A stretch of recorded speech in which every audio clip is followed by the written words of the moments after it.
Ka'ee baay'oo fi abboodhaa qabu. Ka manguddoon teenyee iddifate. Ta qeerroo keenya wajjin barate.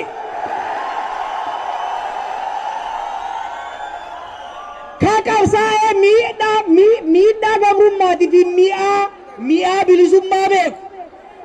Waan taananii yaadattaniimi. Ijoollee qaqqaalii nu biraa kuftanii beeytaniimi. Ilmaan ele mootii miti isin. Mootummaa nuuf ta'u bakka bu'oota nuuf ta'u ka alagaan isiniif taajee osoo hin taane ka poostaa harka kaanii koobraan gadi argan osoo hin taane ka nu geessan bigile filachuudha qabna jechuudha. Wallaansoo addaa waggoota 50 goone keessatti diiddaa xumura gabrummaa waggoota 5-6 dabre kana goone keessatti roorroo alagaa ofirraa dhaabsisuu hin danda'amee jira.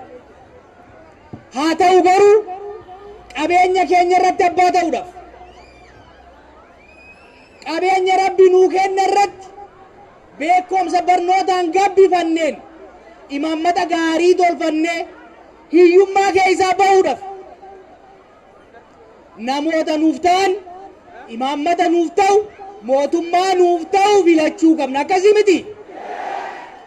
Kanaaf anilleen waggoota dabran keessatti isin wajjin qabsaa sagalee isii ta'aa eegan ture booda marsaan qabsoo itti aanu kun hoggoloota ciccimoo tokkummaa ummataatitti amanan ka ormaa hin argamne ummata Oromoo qofaaf ergaman ka rabbiif ummata Oromoo malee gooftaa biraa hin qabne.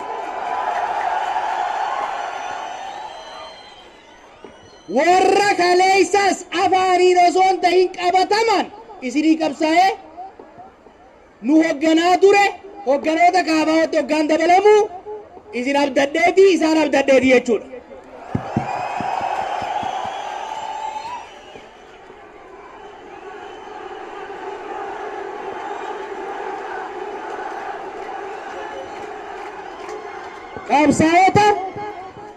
Qabsaa'ota akka Profeesar Mararaa Guddinaa, ka akka Baqqalaa Garbaa,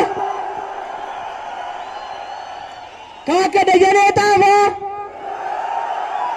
ka akka Olbaanaa Lalisaadhaa, ka kalee isa isin wajjin dhaabatanii qabsoo nagaa irratti isin hiriirsanii isiniif jecha hidhamanii injifannoo keessanii mana hidhaatii ba'anii arras isin hogganaa deemanii wajjin qabsaa'uun kabajaa guddaadha jechuudha. Qeerroo Oromoo na dhageessumi. Carcan na dhageessumi. Warri ciroo garaa na dhageessumi. Filannoo itti aanu kana keessatti wanni lama murteessaadha. Tokkoffaa harki hanna bare dooluu socho'ami.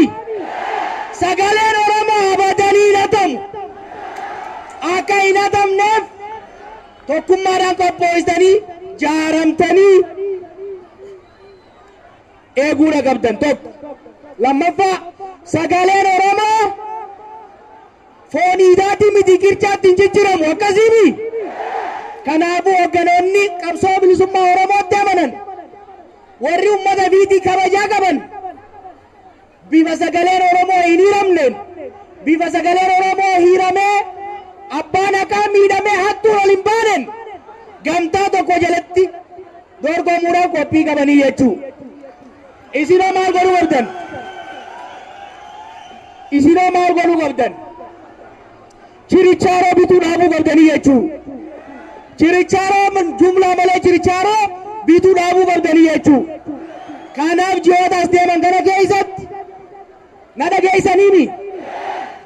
Nama isinii ta'u manguddoo teessan wajjin abbootii gadaa wajjin aalimman biyyaa wajjin gattaati nama kanaan nuuta ilma kanaan nuuta intala tanaan nuuta jaati jaarmaalee siyaasaatti ol deeffadha.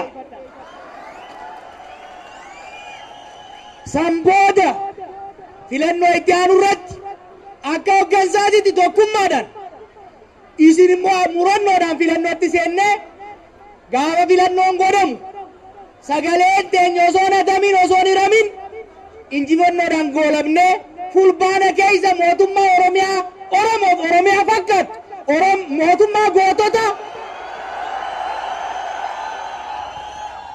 mootummaa gootota tagantoota osoo hin ta'in mootummaa warra haqaa hatu osoo hin ta'in mootummaa ummataaf ergamtu ta'alagaaf ergamtu osoo hin ta'in gadhaabna jechuu kuni adiidha jechuu.